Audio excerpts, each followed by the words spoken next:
Okay, so I know people are still logging in, but I do want to get us started so that we can get to the questions we've had. We're very excited to have a wonderful panel today for our third session.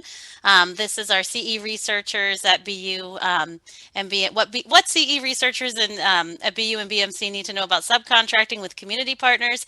It's the third in our community engagement networking series. We're very excited to have you all here with us today.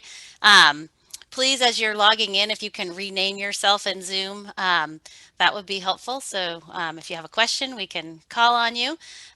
Today, we can click to the next slide.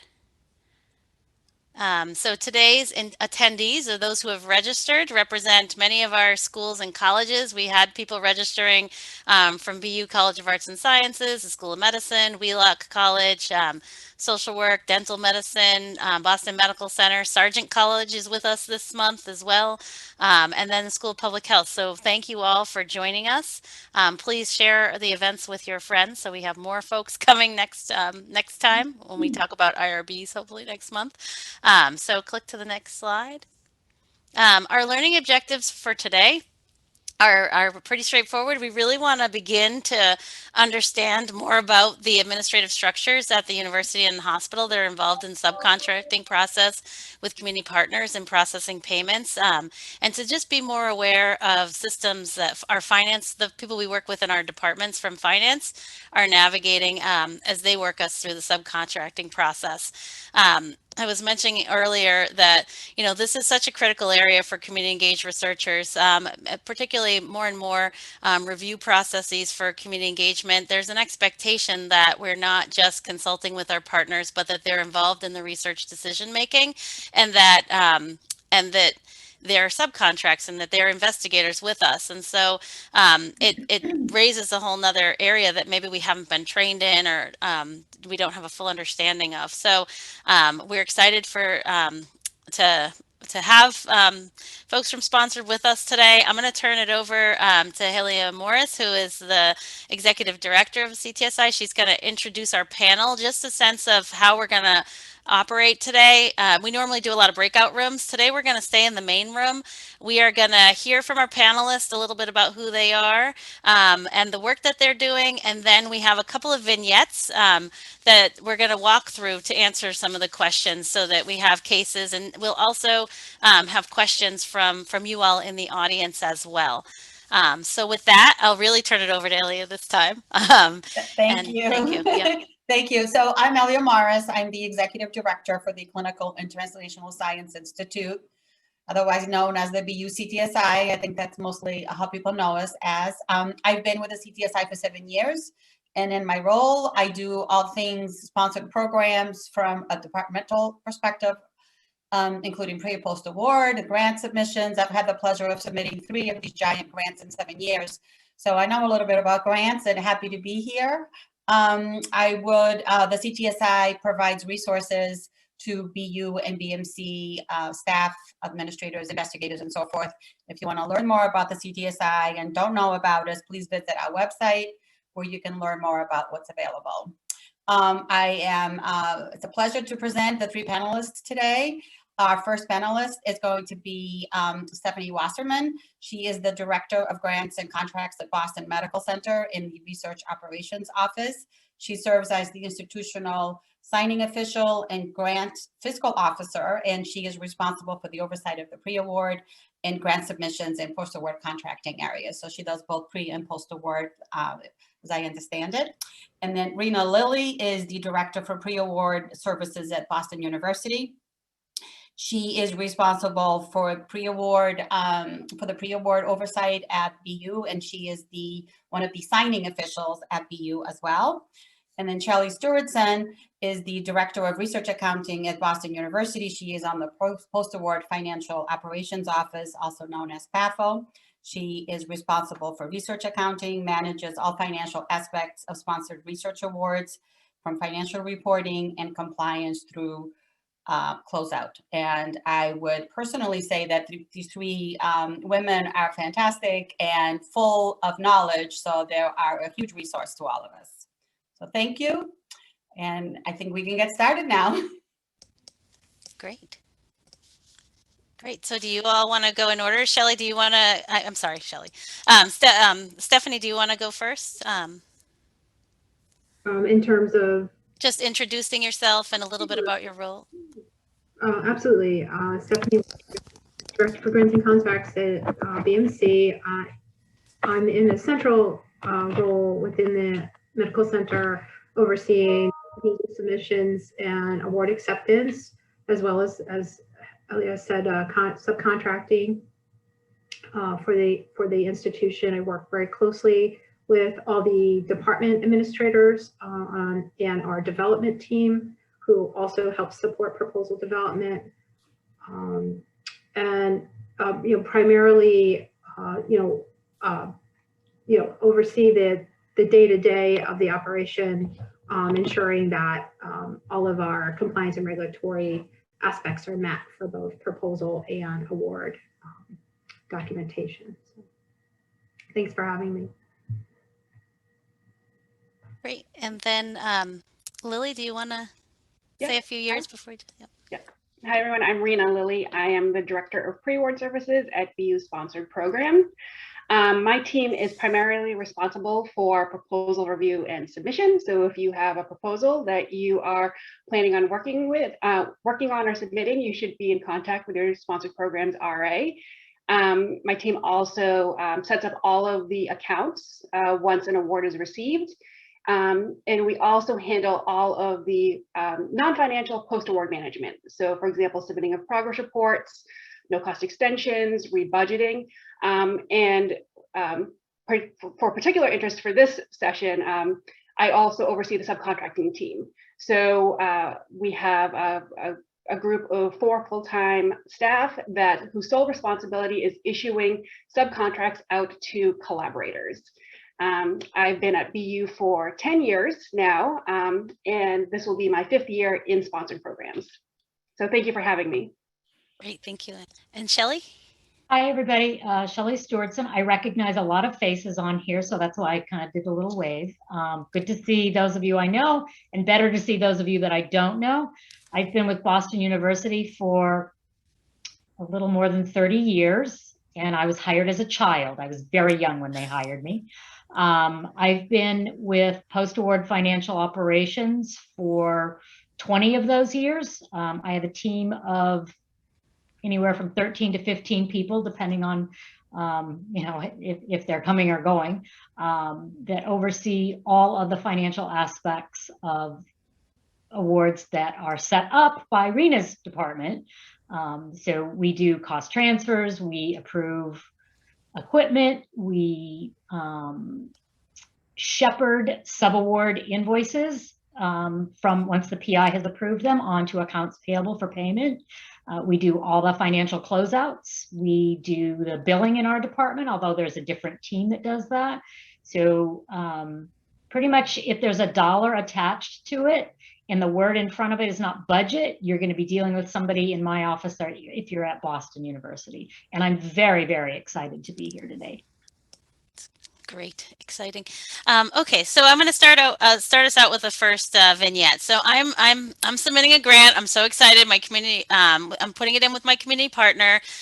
In the past, we've done a couple of small projects together, and I've paid them as a consultant. And my mentor read my proposal, and they said that no, Linda, the NIH study section members who are going to review my proposal, because it's a CBPR proposal, a community-based participatory research proposal, they expect to see my community partner as a co-principal investigator with a subcontract, not a consultancy. And I'm kind of like, what is the difference between, if you guys could talk about what is the difference between a subcontract and a consultancy, and just describe the subcontracting process for me as I get going.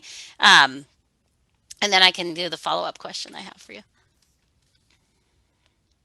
I don't know. Oh, do you want me to go first? I can go first. This is a big question, and I'm so glad you're asking it at the proposal stage. I think it's so critical that PIs on grants need to make this determination at proposal stage. So there are a couple of questions because I think you posed it as subcontract versus consultancy.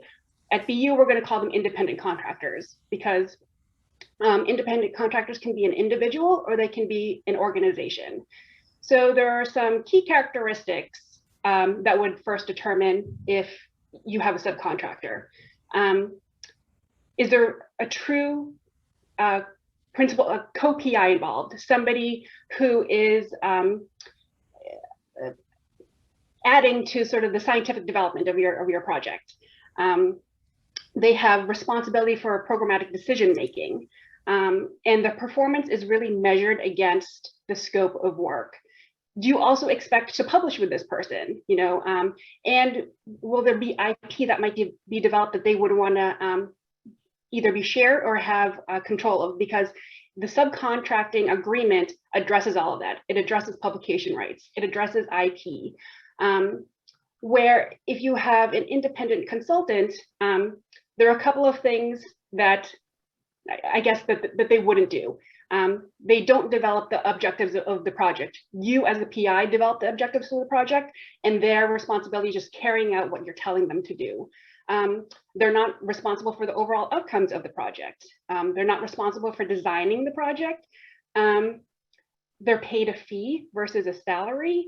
They usually don't serve as key personnel. They wouldn't utilize university resources. So for BU, they wouldn't be utilizing any of the BU resources. So they're sort of independent. And again, you as the investigator define their scope of work.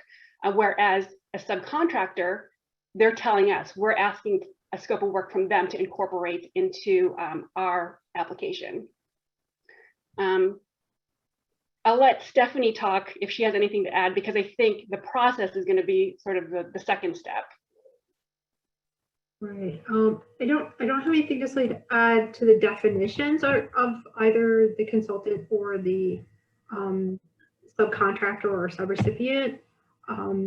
I will say at BMC, there is, at the time of proposal, it is critical, you know, that we make that determination, and we do have a form that gets completed by either the department administrator or the grant officer, so that our office and pre-award can review that and make that determination clear, if it's not already clear, to the studies team or and to us, the central office. So we'd like to take a good look at that and be certain at the time of submission, because as Rena said, that's the most important part, is that it's done early and not after the fact, once the award has arrived.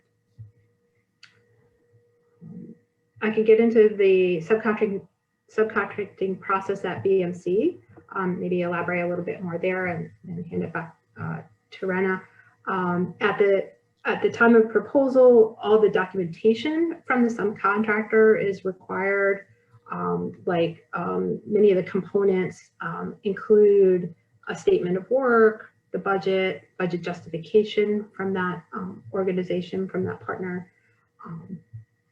Those things are provided as and included in the grant application. So they need to be, very exact, and certainly your grant administrator, grant manager will be working, with you to ensure that the pieces that are being provided by the subcontractor are meet the compliance needs for the application. They're also probably providing a bio sketch depending on which sponsor you're submitting your application to. So they may need further guidance if it's a small organization. They just may need a little bit more, as I said, guidance and education about what needs to be included in these documents.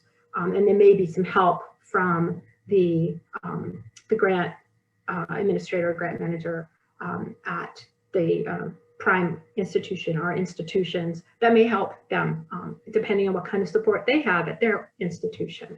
There may be extra help available to them. And once all these pieces are incorporated in the application, I don't know if we want to talk about once the award is here, but I think that happens a little bit. So I'll hand it back to Rena if she wants to talk about anything more.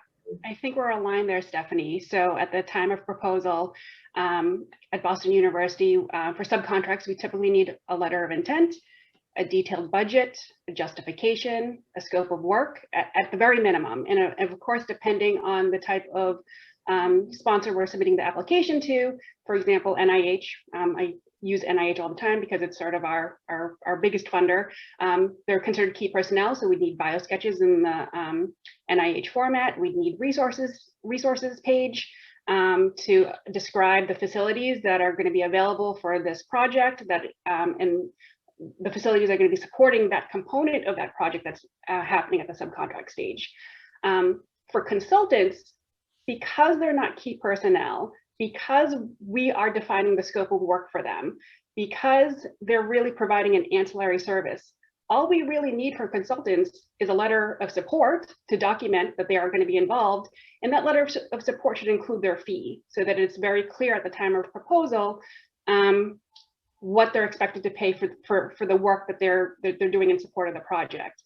And I should also say another reason, that it's so important that it's defined at the proposal stage, whether you have an independent contractor or a subrecipient, is because there are budget implications. Again, I'll use a federal example, is that if you have a consultant budgeted on your grant, BU can apply our full indirect cost rate on the full consultant costs for the entire course of the project period. For subcontractors, for federal grants, we have to adhere to our F&A rate agreement, which states we can only charge indirect costs on the first $25,000 of the subcontract budget throughout the life of the project. So you can imagine if you incorrectly budget or propose to your sponsor a subcontract, but as we're going through, as my subcontracting team is sort of going through the paperwork, we're asking questions, and it actually turns out that they're not really a subcontract for whatever reason, they're a consultant. We have to rebudget that entire award, and also subject now what was budgeted as subcontract now as a consultant with full indirects. So there are budget implications, and that's why it's important to ask these questions or get this straightened out at the time of proposal. Great points. Thank you so much. That was so helpful. What happens? One of the questions for this project, if my partner is a small grassroots nonprofit agency that I work with in the community, do they need like a DUNS number? Well, what is a DUNS number? Do they need a DUNS number? And then what about the indirects? Do they get indirects too? They don't have a federally negotiated rate. Like, how do all those things work? Sure. Oh, go ahead, Stephanie. I was going to say, there are essential elements like the DUNS number and determining whether, what indirect rate can be applied. For the indirect rate, for, smaller organizations that don't have a negotiated rate like BU and BMC, they would go, if it were an NIH application, they would go in at a de minimis rate of 10%.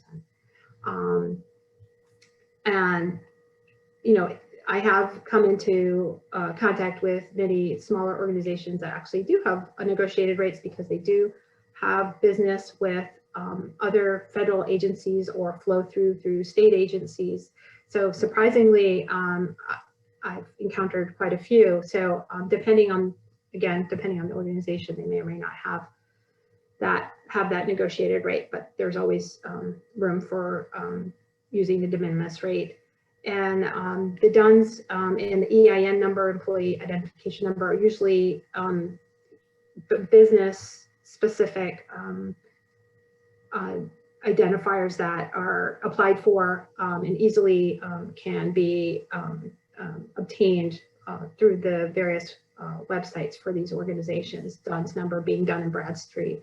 And they actually have an expedited process for if the organization's applying for a grant and they don't have a DUNS number. So it is fairly straightforward in how to obtain that. And our office can certainly provide support in terms of providing the resources to do that. Yeah, and just to add to that, so the DUNS is short for Duns and Bradstreet. It's a unique identifier that's assigned by the Duns and Bradstreet website that the federal government uses to track their money. So we, so if you're a prime applicant, if you're the applicant that's applying to NIH, you do need a DUNS number. So BU has one. At the time of application, if your community partner is going to be a subcontract, we'd like them to have a DUNS number at the time. They don't need it. It's not going to stop the application from moving forward. But should your application be awarded and we're about to issue a federal award to your collaborator, they are going to need a DUNS number at that time. What's interesting, though, is that the federal government is moving away from the DUNS number, and as well as SAM registration. They're moving away from it. I think they've moved it out to, I know, Shelly, correct me, 2022. Is this what we're hearing now? They are moving to a unique entity identifier.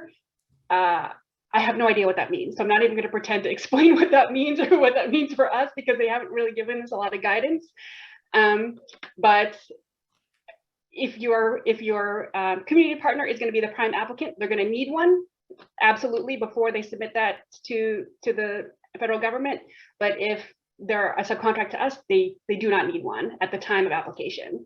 And again, these are very unique for federal proposals. For non-federal proposals, it really doesn't apply to them. As far as whether or not we'll honor the indirect cost rate, their negotiated rate. So for federal grants, if they have a negotiated rate agreement with a federal entity, we will accept that federal negotiated rate. If they don't, it's most likely going to be the de minimis rate, which is 10%. And for non-federal organizations, non-federal sponsors, they usually cap the indirect cost rate. So it's between 0 to our full rate. So if the non-federal sponsor caps the rate, it is capped across the board, BU and all subrecipients. Great, so helpful. There was a follow-up question in the chat that if do we have supports within our organizations to help community partners through the DUNS process, or is that? I'm actually not familiar with what the process is. From what I hear, it's very easy. It's through the Duns and Bradstreet website. It takes about a day, and I think they just go on the website and put in their organization's information. That's my. But outside of that, I'm not familiar with it. Yeah, it's pretty straightforward. I mean, you can certainly provide the link to the site. Great. Okay. Thank you. All right. So the next question I have is, I'm so excited. We were awarded the grant. I can't believe it. I just met with my community partners and they're excited to get going. They wrote in 2 outreach positions into the grant and they want to start advertising. The director asked me what they would need from a paperwork perspective to start billing their account.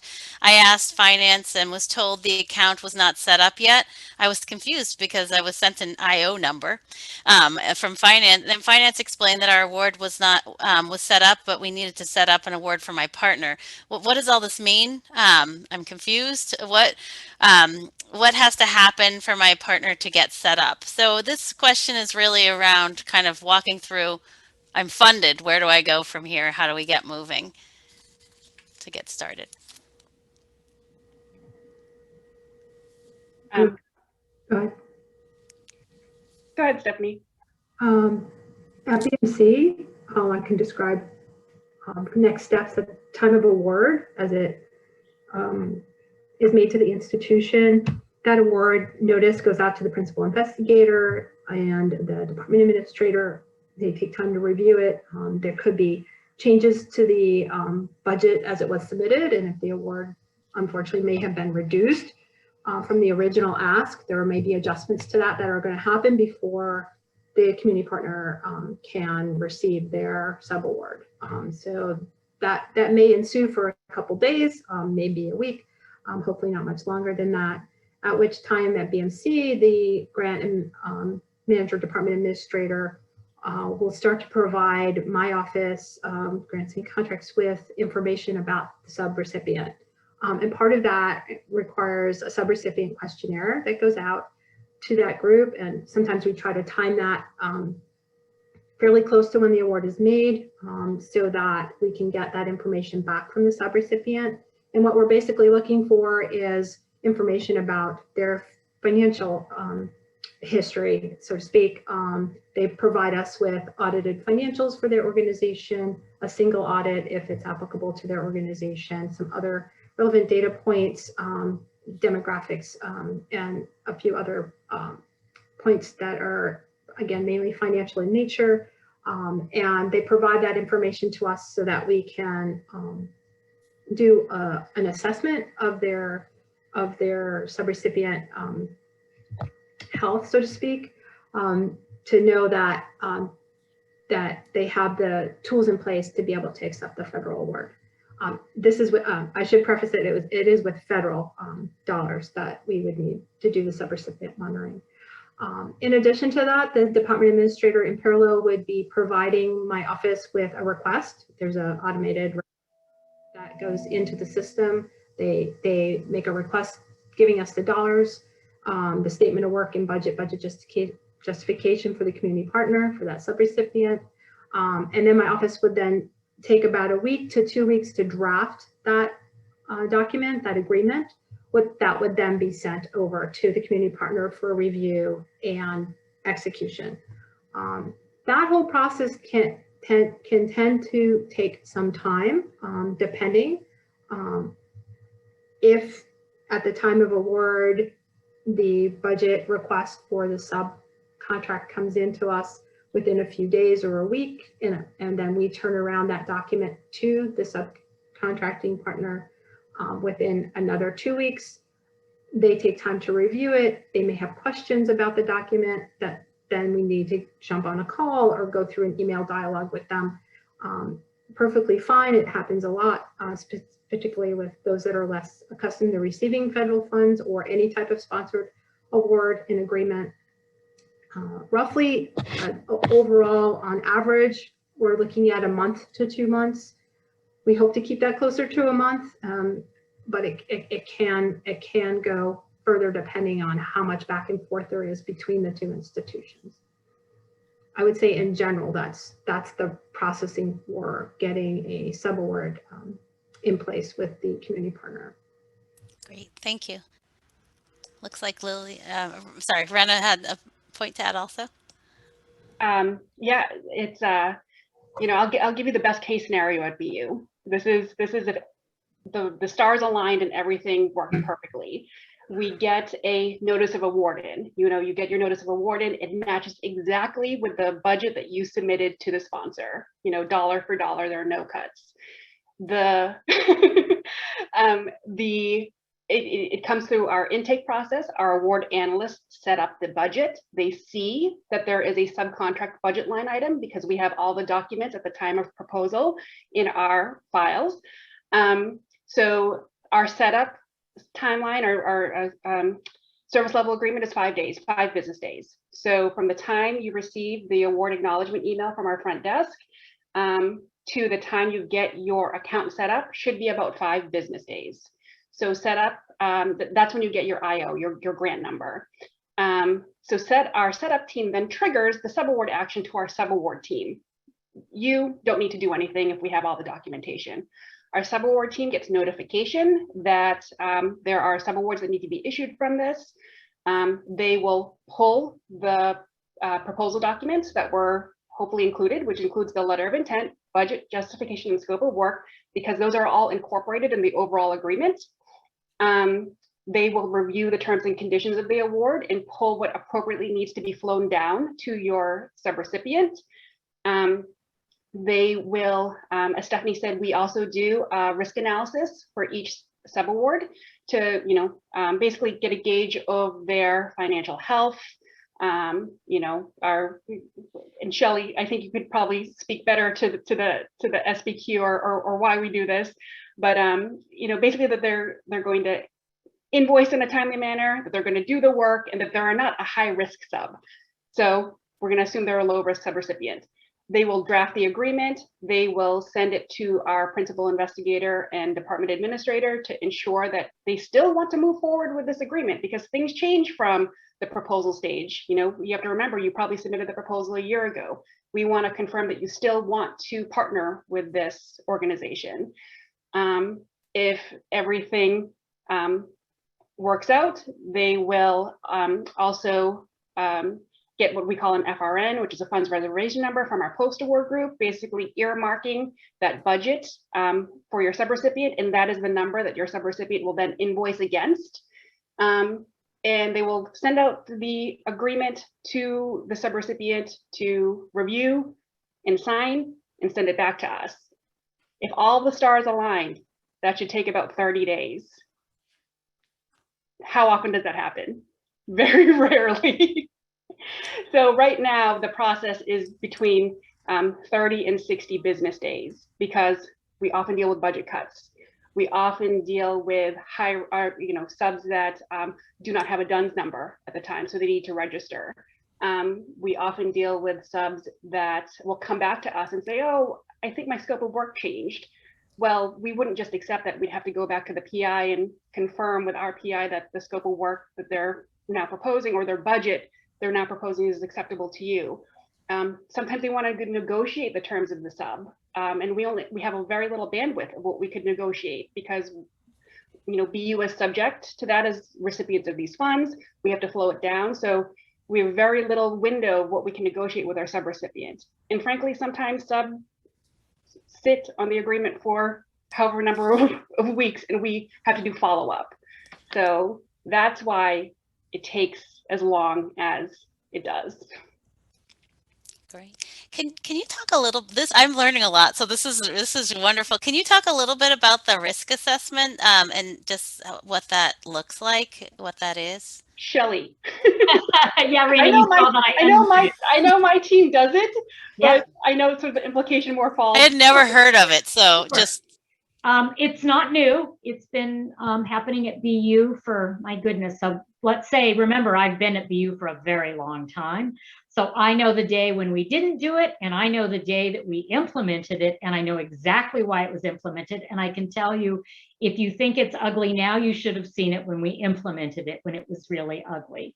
So this is very public knowledge. I'm not giving anything out of turn to say this, but Boston University was subject to a National Science Foundation audit from their Office of the Inspector General. Those are all very scary words I just put into one sentence. And I was the point person for the audit. It was a good day in my life. I was ready to retire that day. We went through the audit actually very well. The only place that we had a finding was in our subrecipient monitoring. And part of the monitoring was, well, how are you selecting who your subrecipients are? And we very naively said, oh, all of our subrecipients are subject to A133, so they're fine. And NSF was not very happy with that response. In fact, we got the WW smackdown, and I got to stand up at conferences around the country when the NSF auditor was in the room and I was in the room, and he'd say, Shelly, take a bow, and I did. So what came out of that audit, where we did have subrecipients that had to pay back money to Boston University, and Boston University had to pay it back to the federal government, we had to put in a sub-monitoring policy, and part of that was assessing the risk of your partners. So for the most part, the assessment of that risk is a 1 or 2 page questionnaire. It used to be 7 pages. Now it's only down to 2 pages. So as scary as it might look to somebody who's never seen anything like this before, it is not something we'll waive. If you don't want to fill it out, that's fine. We just won't have a sub-agreement with you.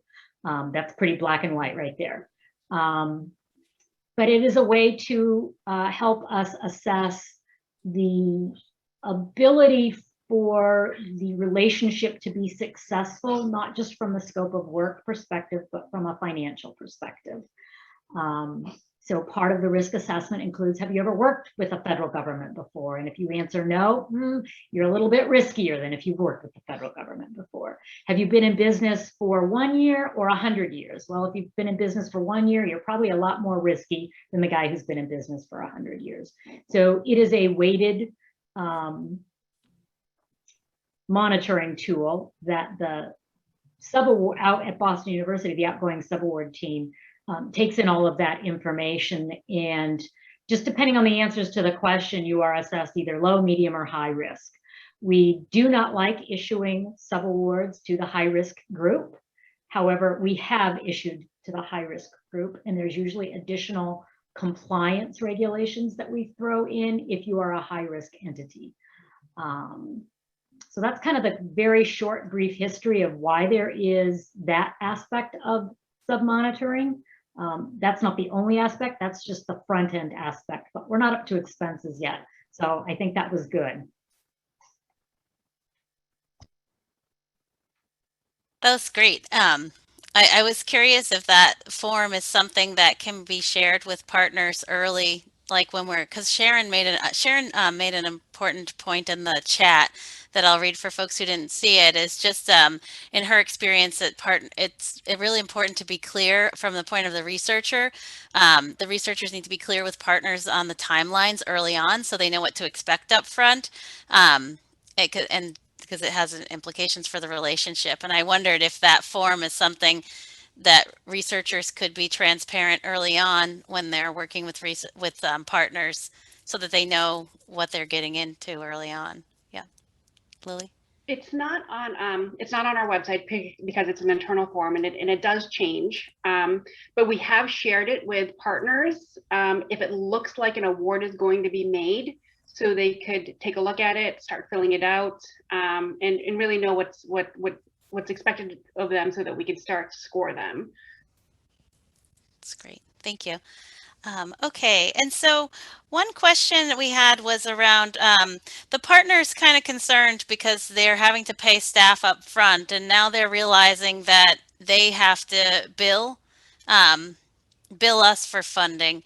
And so I'm wondering if you could talk about that process, and then is there any way for partners to get the grant funds up front in the subcontract? Because when we first started partnering, the partner thought they were just going to get a chunk of money that they would draw down on their own. I see Helios with a big smile right now. That the partner we would just give the money to the partner, and it sounds like there's a different process now, and I'm just trying to wrap my head around it. So Sure. Well, that wasn't the word budget wasn't in front of any of the things you talked about. So that's at Boston University, that's a post-award financial operations. We want to pay somebody. Let's go back to part of post-award is also compliance, and Boston University will not advance anybody money. That's pretty much another hard stop right there. However, there are very limited circumstances where a request can be put in and the request is assessed for whether or not we can advance funding. I will tell you that if it's a federal direct award, Boston University is under a cost reimbursement agreement, which means I bill the federal government for real live actual goods and services received. An advance is not a real live goods or services having been received. I won't bore you with why accounting perspective, and I mean real accounting, not grant accounting, but from a real accounting perspective, it is completely wrong to charge advances to a grant. Because on a financial statement perspective, an expense on a grant equals an expense for goods or services to cover research. And again, an advance, there is no goods, there were no services. So that's a pretty big yikes. We don't like to do that. I do understand, and we've all understood, that some of the partners are a little bit challenged in that regard. My first comment is, if somebody needs an advance, automatically they're high risk, right? If Boston University is their only client, they've been in business for a year and they've never worked with the federal government, like the red lights are going off. We're not saying that you can't work with them, but we're saying working with them could add an additional layer of administration that you would need to be aware of and be on board with, and your department will have to support that. So there are very limited circumstances where Boston University may allow an advance to a subawardee. There are forms on our website for that, and there are particular rules that are around that. So should an advance be considered and be approved, the department will be paying for that. The grant will not pay for it. And then the subawardee is still responsible for reporting to us very regularly how they actually spent those dollars. And then once they do that, we allow the dollars to be moved to the grant account. But it is something that what I frequently hear from PIs for non-federal agreements is, but Shelly, we got all of our money up front, so we need to give all of that money up front. And my response to that is, no, that's not how it works. Our responsibility to all of our sponsors, regardless of how we get the funds, is to be fiduciarily responsible. And I know that was a really big word, and I'm sorry that I used it that way, but that's just the nature of the business, right? So again, just because Boston University might have been advanced money doesn't mean we're going to advance it on down. We need to make sure that the work is done. So we have had in the past, BU did allow advances, and I've had PIs come to me and say, well, they never really did the work, so how do I get my money back? And I'm like, why did you give them money to begin with if they weren't doing work? So it just leaves everybody in a bad situation to just give the money up front.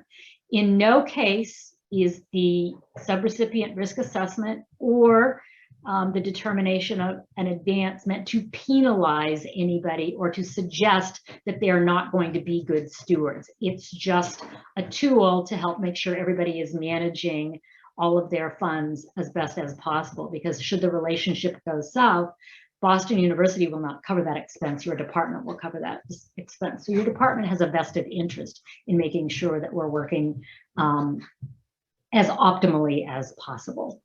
I hope that was helpful. And Stephanie, I'll let you talk about if BMC does advances.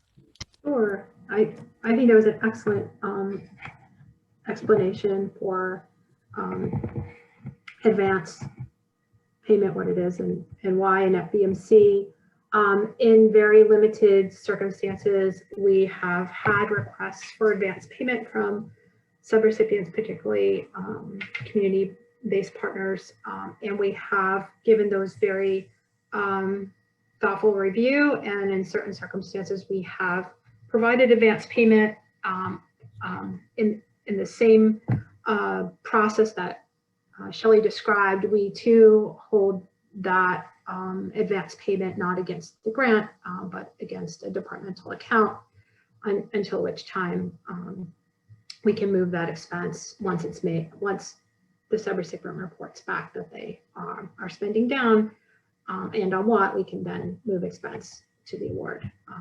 So we do. The other thing that sometimes helps community partners, if they're in need of, I guess, either to the organization or to their, or to members within the organization that they're about to receive an award. We talked about that long period of the 60 days that it takes for the award to arrive or be fully executed so they can start to spend and invoice us. But during that 60 days, we at BMC would go on record, if it would be helpful to them, to say, your award is forthcoming in this amount for this period of time. And sometimes that written acknowledgement can help them to start getting some of their balls rolling at their organization. And we will do that on request as well. So that sometimes helps move the process along. Great, super helpful. I'm realizing we only have about 12 minutes left, and I'm wondering if any of the participants have questions for the panelists.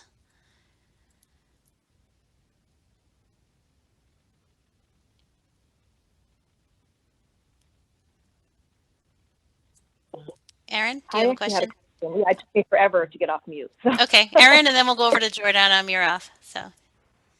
Yeah, sorry. Thank you very much. This was really helpful. Some of this is like really helpful reviewed, but to like re-stick it in my head.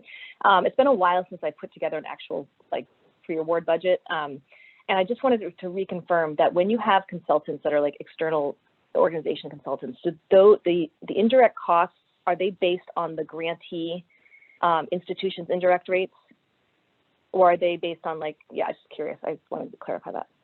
So I just want to confirm your question. So you have somebody you want to budget as a consultant, not as a sub-awardee. So yes, I've already made the determination. But if you yeah, made the determination, your consultant cannot collect indirect costs because they are going to be Right. So BU will charge indirect costs off of the full consultant budget. So for example, if you're budgeting $5,000 for your consultant, BU can charge our full 65% indirect cost rate on top of that. Okay, great.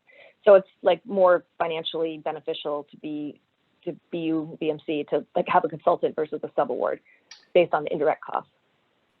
Well, I mean, I know that it's a very complicated question, but I'll retract that question because I realize it's way more complicated than that. I wanted to just question, is there written guidance about how to make the determination between the consultant and subaward, like which would be, like, I just didn't know if there's work we could do, research we could do beforehand to learn about. Erin, we have written guidance on that. Happy to share it. Thank you. Just like a checklist. Yep. Yep. And I should say that we found a copy of that, and so we are going to compile what we're learning, and we'll share it back out after we confirm with the panelists. We'll share it back out. So Jordana, you had a question?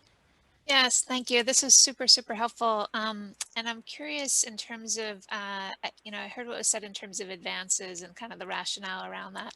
I'm wondering around the timing for payment of subawards with community agencies, and kind of thinking about any tips that you have in terms of kind of what we can expect in terms of the timing of the payment, and anything that would on our side as a collaborator with a community agency kind of facilitate to make your job easier, so we can make sure that our partner gets paid, and because the relationships are so important and these are developed over time. And so just kind of tips around that. Yep. So Jordana, you're School of Social Work, is that right? Yes, thank you. Okay, yeah. I thought I recognized that name. So you work with my staff, yay. Yeah, thank you. So here's how to get the payment out the door as quickly as possible. So all of the sub-agreements at Boston University are issued, and within the sub-agreement, it tells the sub-awardee exactly where to submit the sub-award invoice. And that is to one email box. It's called subinv@bu.edu. Do not submit it to Jordana. Do not submit it to Jordana's department administrator. Do not submit it to Shelly. Don't submit it to Rena. If you do any of those things, you just slow the process down by a full week. Okay. The other thing is, if it's on federal, you must have the UG certification on there in its entirety, not paraphrased, buy a stamp, put it on, sign it. If your first invoice does not have that, we will reject it. You'll take another 2 weeks to get it back to me. Just slow down the process. So once they actually get us an invoice that is to the right place and has the right information on it, within PATHO, we monitor that mailbox all day, every day. It's just one mailbox. And we have a team of people that send the subaward invoice out to you. They copy your department administrator and they copy the PATHO RA. Your responsibility, Jordana, and any other person on this call who is a PI, your responsibility, your job is to review that invoice and make sure that it is in alignment with the work that you have received from your subawardee. I do not want to hear 6 months later, well, I signed it to get them the money faster. They really never did anything. If we have that conversation, I probably won't be smiling and giving you the thumbs up, right? I'll be friendly, but I won't be smiling.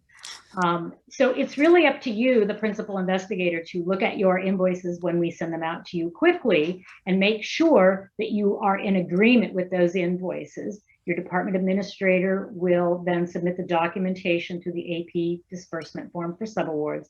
It's routed to our office approves them. They then go to accounts payable for processing. For federal awards, the uniform guidance requirement is that appropriately submitted invoices must be processed within 30 days. So we actually, if you're not getting it back to us, you've probably received emails from us saying, hello, clock is ticking, where's your approval? So the other thing is, if you look at an invoice and you say, I don't remember that 6 people worked on this process, or that looks a little expensive for what happened, but Shelly said 30 days, so I'm just going to sign it. Don't do that.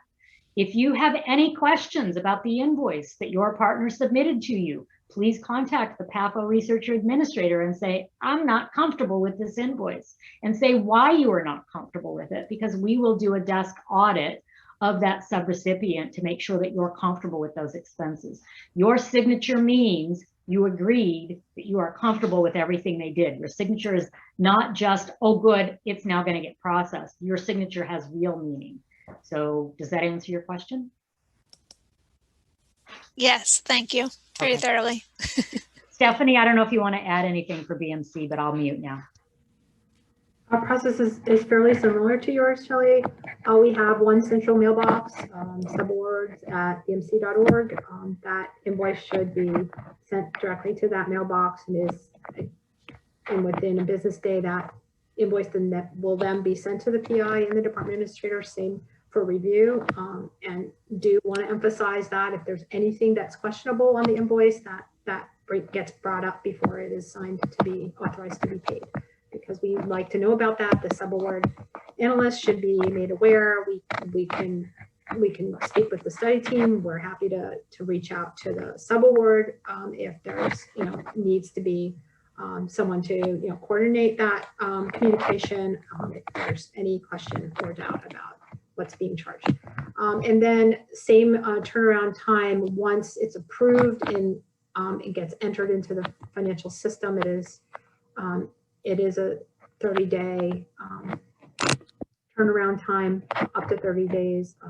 Right now, that could be, we are experiencing longer delays due to a new financial system that we implemented. But under normal circumstances, it should be a 30-day turnaround. Okay, great. Are there any other questions for the panelists that we missed, or?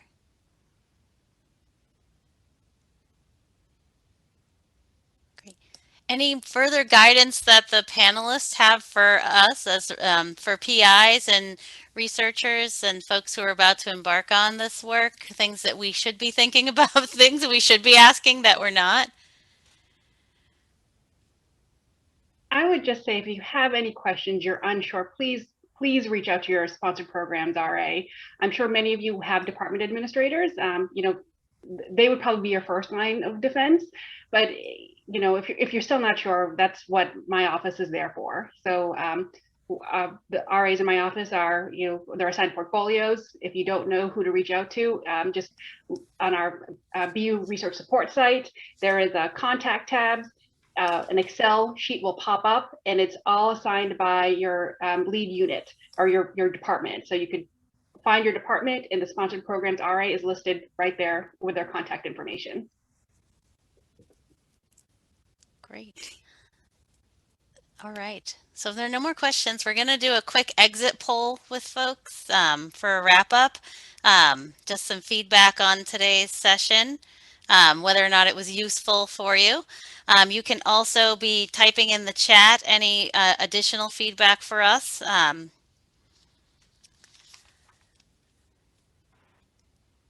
You click in, we can share out the results after. But I think it's helpful to kind of learn all these things. I was mentioning earlier before folks came on board, before everyone was on, that these aren't always, like, they're definitely not things I learned in my graduate studies or doctoral program. They're things I sometimes learn the hard way and embarrassing way. And so I think that it's great. We really appreciate the time that you all took to come and share these lessons with us, and look forward to more collaborations in the future. We are going to be talking about community engagement and IRBs next week. So if you're interested in IRBs and ethics, let us know. We'll be sending out more information about that. So.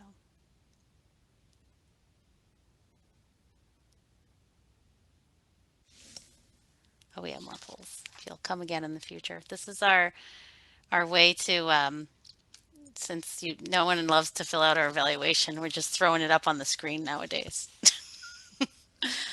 So, great. And we'll stay on after for a few minutes in case folks have additional questions. I'll stay on if you have questions about the series, but you're more than welcome once you respond. I don't know if Dima, you want to share out any of our poll responses, or are you able to? Sure. So it looks like a good amount of you will definitely and probably attend our next session, which is great to hear. We definitely have a few familiar faces that are attending all of our sessions, and we really appreciate that. So you'll probably get another announcement for the April IRB session in the same way that you probably heard about this one. And then we'll have next month is actually our last for the academic year, and then we'll restart again in the fall. And let me go back to the other poll. Yep. And we're excited for the fall. We're going to be putting out a calendar, so we'll have all sorts of sessions. So the more information you're sharing back with us, the more we can make that calendar relevant. So Absolutely, that's really helpful.